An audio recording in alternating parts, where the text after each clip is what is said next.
How you guys doing today? Yes, I'm going to show you some basics regarding dart frog vivariums. Now, I'm going to be improving on the one that I currently have, but I am going to have to basically start from scratch. Now, the point of a vivarium is to create a self-sustaining ecosystem for these dart frogs. The organisms we're going to be putting in today will maintain the waste, the substrate will help lock in the moisture and humidity, the drainage layer will take care of any excess water, and the plants will maintain oxygen levels. So if you do it correctly, you really don't have to maintain it. It maintains itself. So let's get started. Now the first step is to create a drainage layer. This will take care of any excess water inside of your vivarium. What I'm currently using now for my drainage layer is called hydro balls. The next step is to lay out a screen to separate the substrate layer from the drainage layer.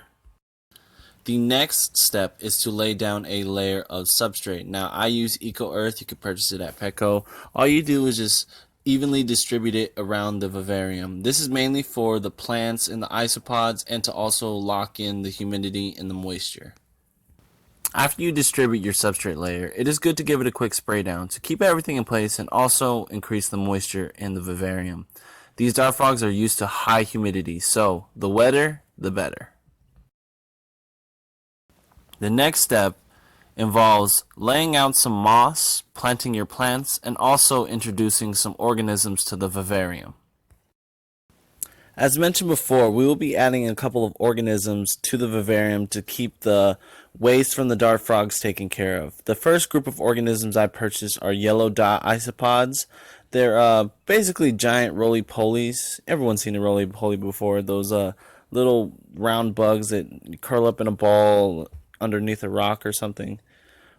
They're just going to crawl around and maintain the waste levels in the vivarium. There's also a couple of springtails in this batch.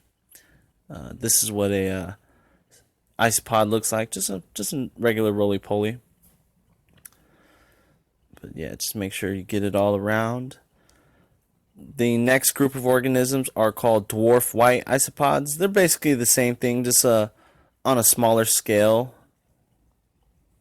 And just make sure you evenly distribute them around the vivarium.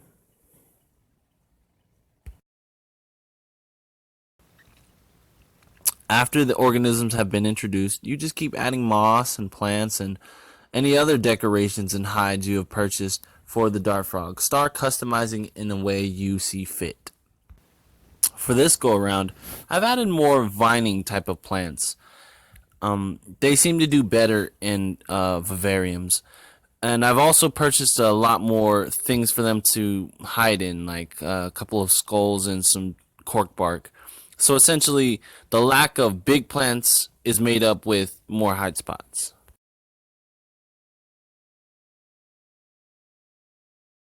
Okay, it's time to release these little guys back into their house. They're going crazy. It was a pain in the ass to really catch these guys, so let's give them back. I know, guys, I know. Chill out. Chillax. There you go. You guys calm now? Calm down? Alright. It's also feeding time, so we're going to feed them while they're in their upgraded vivarium. It's good to also have a water dish with a little bit of tap water you let sit for at least 24 hours. And then I'm just going to put this right here in the corner. I'm going to fix this moss. It's knocking over this plant. And I'm going to drop in a couple of fruit flies and let them have at it. Enjoy. There you go. I'm going to close this up.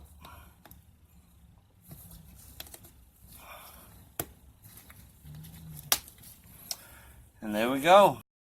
And this is the finished product for now. I'm definitely going to add a couple more plants, especially towards the back area. But for now, this is not bad.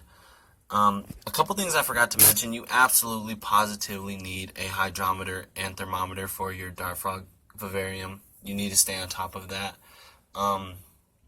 Dart frogs like a temperature between 65 to 80 degrees. Temperatures above 85 can be potentially fatal for them. And as far as humidity goes, they need lots of humidity. So humidity between 80% and 100% is ideal. Anything lower than that could be fatal for them.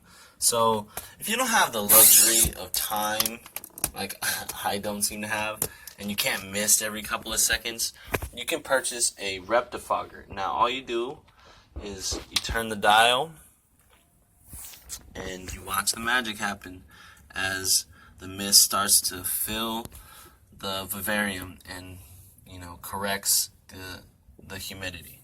So that's all for now, guys. If you have any questions, feel free to message me, but have a nice day.